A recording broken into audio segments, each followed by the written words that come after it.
Tudo bom, pessoal? Professor Danilo de Menezes na área. Gente, hoje nós vamos aqui dar continuidade ao nosso estudo aí da nossa lei de acesso a informações, beleza?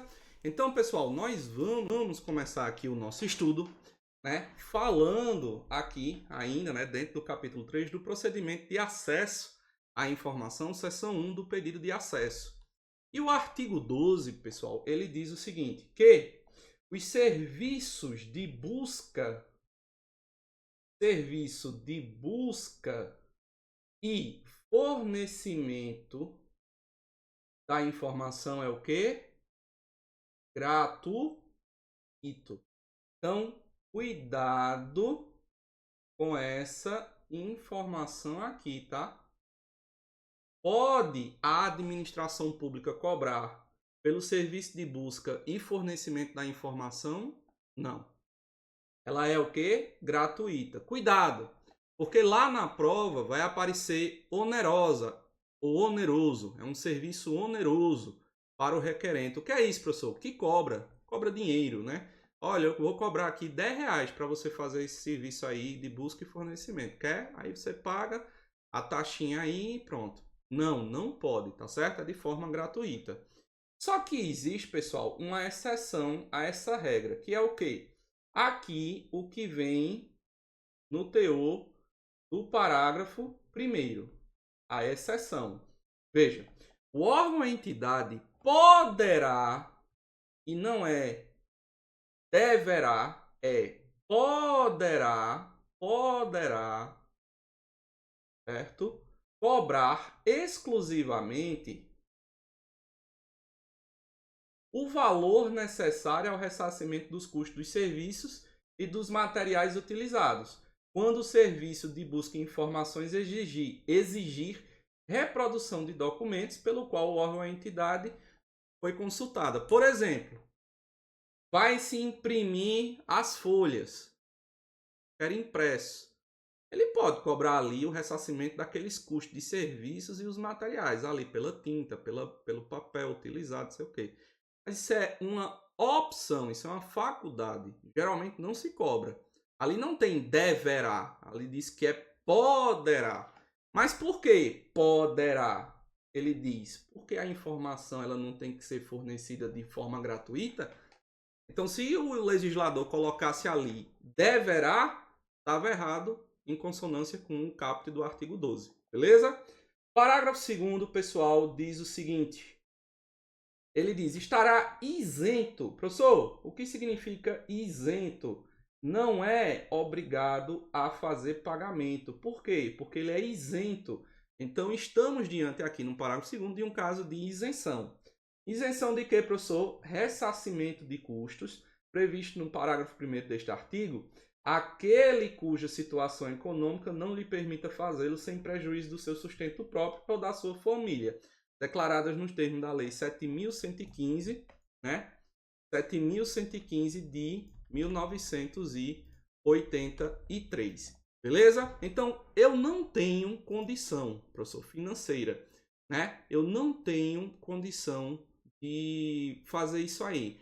Então, eu vou apresentar uma declaração de pobreza, que eu não tenho, né? Eu sou hipo, que a gente não usa mais esse termo pobreza, a gente chama hipossuficiente, né? Eu não tenho condições de dar R$10, R$5, porque realmente tem pessoas que não têm condição e aí eu vou ficar sem acesso à informação. Eu preciso de uma certidão, por exemplo, para proteger um direito meu. Aí quer dizer que porque eu não tenho R$5, R$10 para dar, eu não vou ter acesso a esse documento que é do meu interesse para defender um direito meu? Não pode, tá certo? Por isso que aí vem o caso de isenção, tá certo? O caso aqui, ó, de isenção. Com atenção aí ao teor do parágrafo 2º. Vamos em frente. Artigo 13, pessoal, diz assim: quando se tratar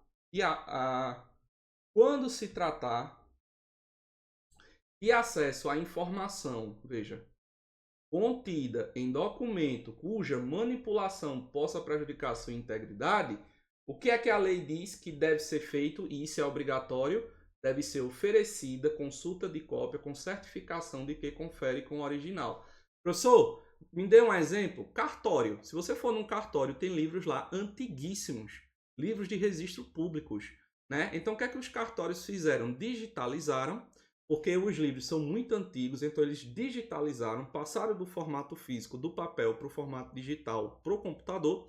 E aí ele diz o seguinte, ele atestou que aquele documento, ele confere com o original. Quando você vai num cartório, tira uma xerox, se pede para autenticar a xerox, ele está dizendo o que ali, o cartório?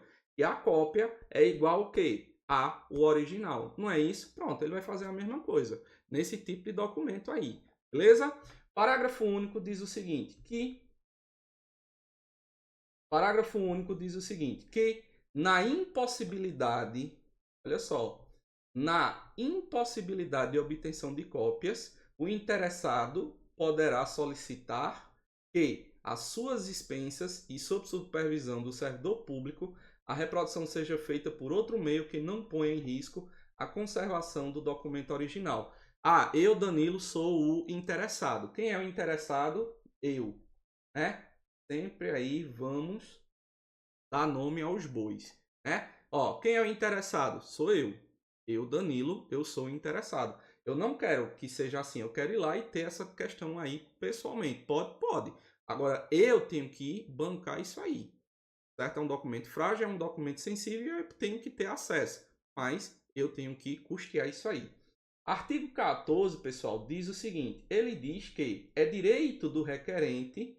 Professor, quem é o requerente? Eu, Danilo, estou requerendo, certo? Obter inteiro teor de decisão de negativa de acesso, seja por certidão ou cópia. O que é que isso quer dizer? Não pode a administração pública abrir a boca e dizer, não, eu não vou lhe dar o documento. Sim, por que você não vai? Não, porque eu não quero.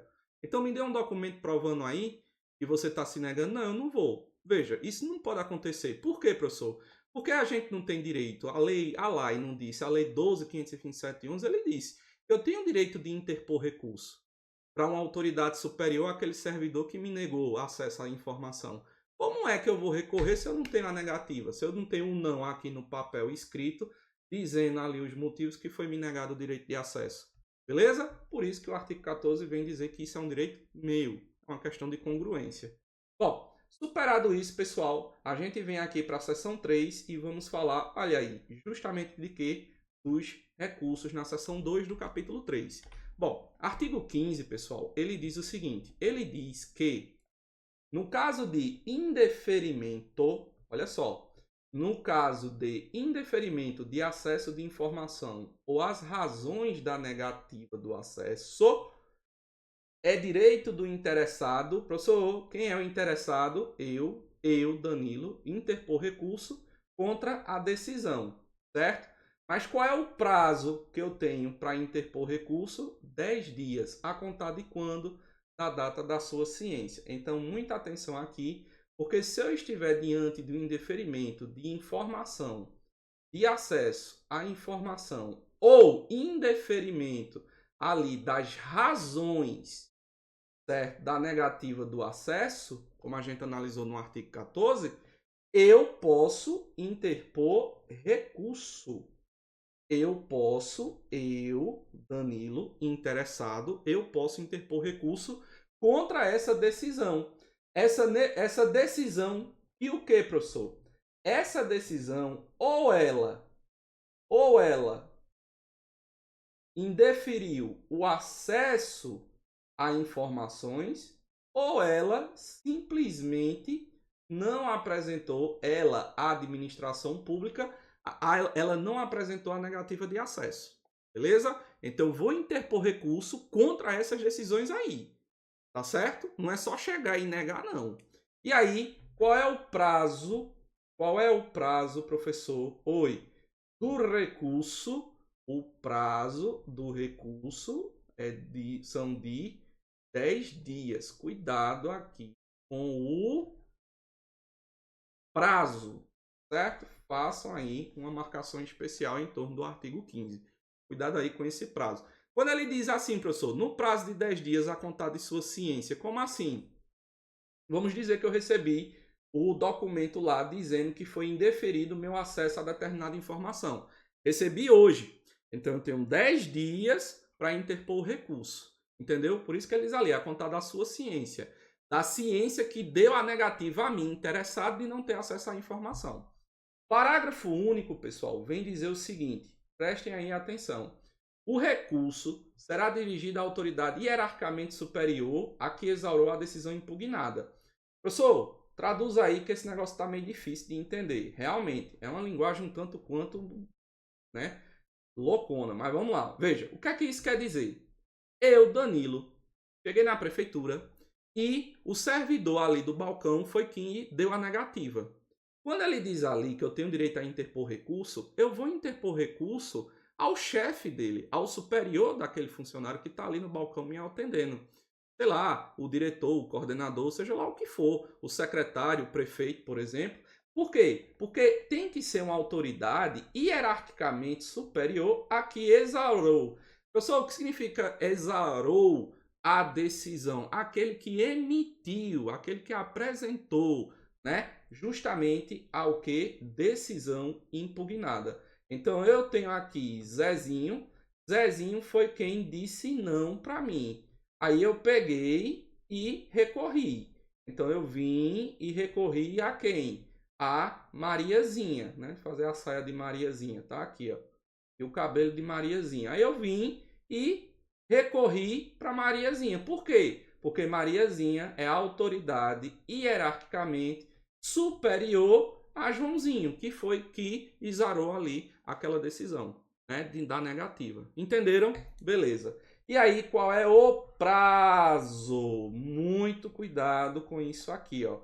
O prazo para eu fazer isso, certo? São de 5 dias, tá certo? Então, veja, quando essa autoridade hierárquica, né, que exarou a decisão impugnada, essa autoridade, ela tem esse prazo aqui de 5 dias. Olha só, vai ter esse prazo. O recurso não subiu? Subiu. Aí é Mariazinha, que é a autoridade superior, ela tem 5 dias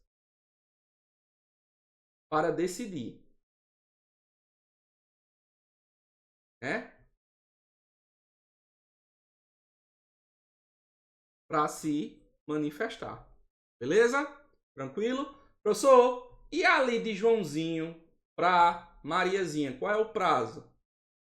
10 dias. Porque é justamente o prazo do recurso. 10 dias para recorrer, 5 dias para Mariazinha, que é a autoridade superior, dizer ali, se manifestar em relação à situação. Beleza? Tranquilo? Muito bem. Artigo 16, pessoal, diz o seguinte, que negado o acesso à informação pelos órgãos ou entidades do Poder Executivo Federal,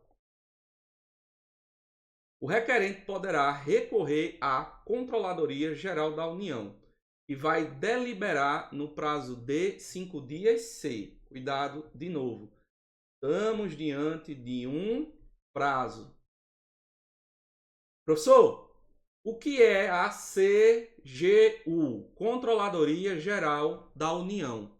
Quando eu estiver no Poder Executivo Federal, por exemplo, Presidência da República, Casa Civil, Ministério de Minas e Energia, Ministério da Cidadania, Ministério da Previdência, Ministério da Saúde, é nível superior, é nível federal, ou seja, nacional, eu vou recorrer diretamente para quem? Para a CGU. Qual é o prazo que eu tenho para recorrer do indeferimento? É um prazo de 5 dias. Mas quais são as hipóteses que me levam a recorrer? Inciso 1. O acesso à informação não classificada como sigilosa for negado, a informação não é sigilosa e foi negado. Por quê? Não tem lógica.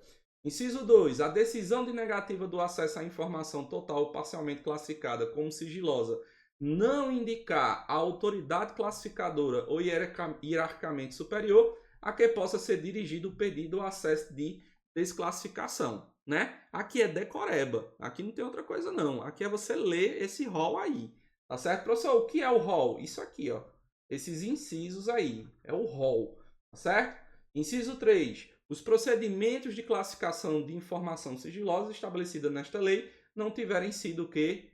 Observados. Botaram o sigilo lá e nem leram a laia aí. Não, bota aí sigilo de qualquer jeito. Não pode.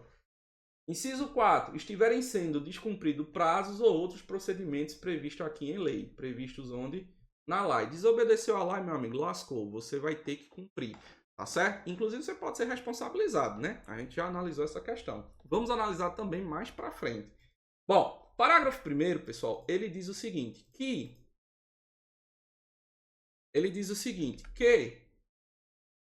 o recurso neste artigo somente poderá, veja, o recurso somente poderá ser dirigido à CGU, a Controladoria Geral da União, depois de que eu vou mandar direto não, depois de submetida à apreciação, pelo menos de uma autoridade hierarquicamente superior àquela que exaurou a decisão impugnada. E essa autoridade aqui, ó, pessoal, hierarquicamente superior, o caso de Joãozinho e Mariazinha, né? Ela tem um prazo, pessoal, de 5 dias para se manifestar. Então, de novo, tomem cuidado, porque estamos diante de um prazo. Parágrafo 2º. Verificada as procedências, né, das razões do recurso. O que é que isso quer dizer? A CGU, a Controladoria Geral da União, né, ela faz o controle ali dos atos da administração pública, Poder Executivo Federal, né, ela foi lá e analisou o recurso e disse, não, peraí, Danilo tem razão nisso aqui. Por isso que ele fala, ó, procedência das razões do recurso. Então ele analisou o meu pedido ali dentro do recurso e disse, não, tá certo isso aqui, Danilo tá certo. O que é que vai fazer a CGU?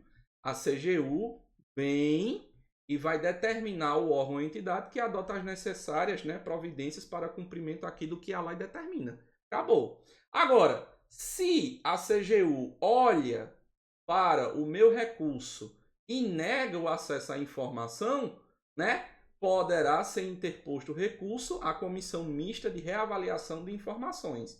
Então, muito cuidado. Eu tenho aqui Joãozinho, né? De Joãozinho, eu mando para uma autoridade superior a Joãozinho. Depois eu venho para a CGU. E da CGU eu ainda posso ir para a comissão mista de reavaliação, né? Comissão mista de reavaliação de informação. Beleza? Tranquilo? Então a ordem, pessoal, seria essa. A gente vai analisar aí mais profundamente essa questão aí no teor do artigo 35. Bom, artigo 17, pessoal, diz o seguinte, que no caso de indeferimento, né, do pedido de desclassificação, agora estamos falando de um pedido em específico. Qual é, professor? Esse aqui, ó.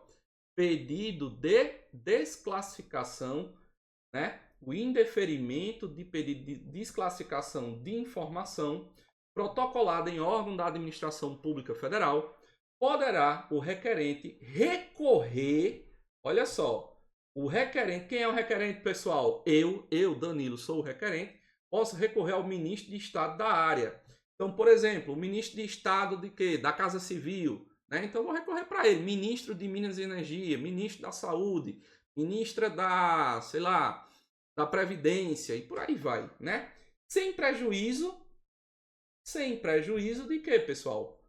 Das competências da Comissão Mista de Reavaliação de Informações prevista no artigo 35 e no artigo 16. Quer dizer que se o ministro analisar, professor, a comissão mista não tem mais competência para analisar? Não, negativo. A comissão mista ela ainda continua tendo sim competência, mas aí nesse caso do artigo 17, o ministro ali ele pode ser a autoridade que tem competência para receber o recurso e analisar, tá certo? Parágrafo 1º, pessoal, diz o seguinte, que o recurso previsto neste artigo poderá ser dirigido às autoridades mencionadas depois de submetida à apreciação de pelo menos uma autoridade hierarquicamente superior à autoridade que exarou a decisão impugnada, e no caso das Forças Armadas, ao respectivo comando. Parágrafo 2º, pessoal, diz o seguinte, que o indeferido recurso previsto no caput, que tenha como objeto a desclassificação de informação secreta ou ultrasecreta, caberá recurso, e aí atenção aqui, porque o menino chora e a mãe não vê, certo? Isso já foi objeto várias vezes de questionamento em concurso, né? Ó, diante de informação, pedido de desclassificação de informação secreta e ultrasecreta, cuidado, porque é de informação secreta ou ultra secreta, caberá recurso para onde, pessoal, comissão mista de reavaliação de informação. Beleza? Muito cuidado aí nesse ponto. Tá certo? Muito bem. Vamos em frente. Artigo 18 diz o seguinte: os procedimentos de revisão de decisão denegatória. Professor, o que é procedimento de revisão de decisão denegatória? É revisar aqueles procedimentos que negaram, né? Não, você não tem direito aqui, não. Negou, tá certo?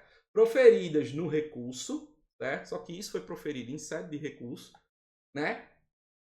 Previstos no artigo 15 de revisão de classificação de documentos sigilosos, serão objeto de regulamentação própria do Poder Legislativo e do Poder Judiciário e do Ministério Público, em seus respectivos âmbitos, assegurado ao solicitante, em qualquer caso, o direito de ser informado sobre o andamento de seu pedido.